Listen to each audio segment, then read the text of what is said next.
Créer un fichier, une liste de tâches, partie 5, tutoriel proposé par Microsoft. Mesdames et messieurs, ce que je vais faire par la suite, c'est de tout simplement passer à la pratique.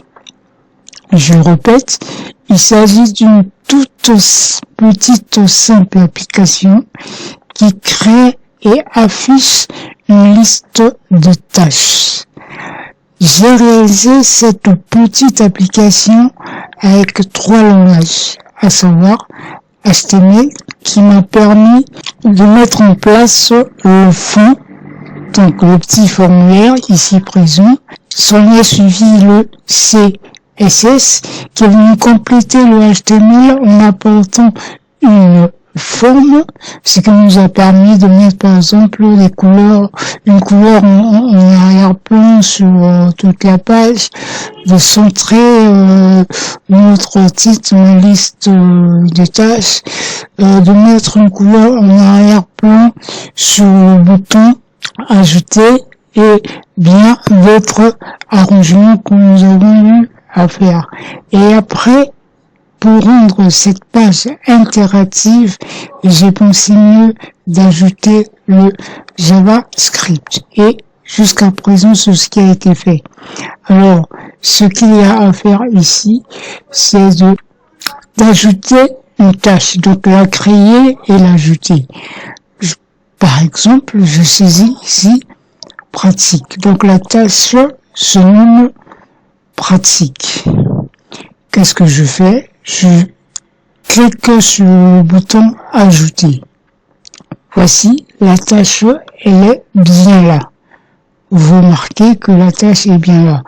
Alors, lorsque vous cliquez sur cette tâche, elle est marquée comme complétée. Voici, vous remarquez bien qu'il y a une barre parce que j'ai cliqué sur la tâche et c'est considéré comme étant une tâche complétée. J'ajoute une autre tâche, par exemple, pratique 2. Pratique 2, je clique sur le bouton ajouter.